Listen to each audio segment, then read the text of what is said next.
4 DaVinci Resolve color grading habits that save me hours every week. Quite often you'll have a clip and you will have cut this up into multiple smaller clips. But when you switch over to the color page, each of those clips will appear as a separate thing with its own separate node tree for you to color grade. Now you can go and perform some color grading. I'm just going to go a bit over the top here so you can see it in the thumbnails. And then you can either use Control-C and then Control-V to paste it between individual clips, or you can select multiple clips, use the middle mouse button or mouse wheel to copy that to all of the other clips. But if you've got lots of edits in a single clip, this becomes very tedious. You might also miss some. We'll just go and reset all of that and I'll show you a much easier way. Because these were all from the same source clip in the media pool, the same video file, come up to the clips menu and choose common media pool source. Now it's only going to show us the other edits for this selected clip, or in other words, only everything that came from the same source video file. If you've got a complicated edit, this makes things so much easier. If you're color grading a clip that has people in, it's important to try and keep the skin tones of those people as natural as possible, unless you're going for a specific look. You can switch over the scopes to use the vector scope,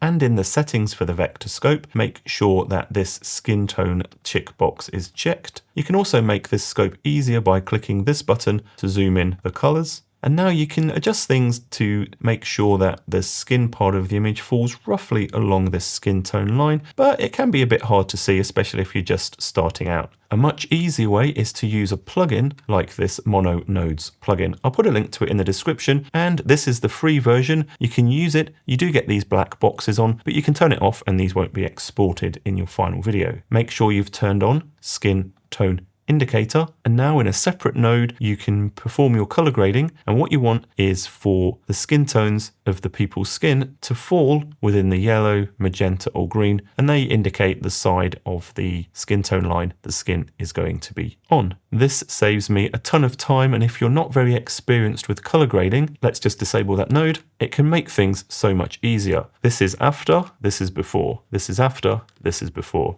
And you can see on the skin tone line, the before and after. This is the before, this is the after. Now my skin is so close to that skin tone line. Let's just reset all of that. Habit number 3 is to, instead of copying and pasting grades between different clips, anything you want to look the same, you can use groups for. Let's just reset everything. Select one or more clips, right click on any of the selected clips, come up and choose add into new group. Give this group a name. This was shot with an Osmo Pocket 3, so we'll give that group a name of Pocket 3 and tap OK. Now at the top here, you've got a couple of extra dots. You've got the group pre-clip and group post-clip. Any nodes that you add to the group pre-clip or group post-clip will apply to every single clip that's part of that group. So we're on the group pre-clip here. Watch what happens if I start making color grading changes. You can see that it's happening to all of these other clips because all of those clips are in that group. This is a super quick way of making sure all of the clips are consistently graded for a specific scene or camera or shot. And no, I don't recommend this look. Habit number 4 will save you a ton of time, especially if you find yourself color grading the same shots that were shot in the same location, or if you've got a common node structure that you like to use. Let's say you always use a few different nodes to do a few different things. Maybe you've got one for the exposure, maybe you like your second node to be something to do with balancing the colors, and maybe the third node you like to use for adding contrast. Obviously, the node tree can be a lot more complicated than this. So you could go and quickly recreate these nodes. You can even give these node labels if you want to make things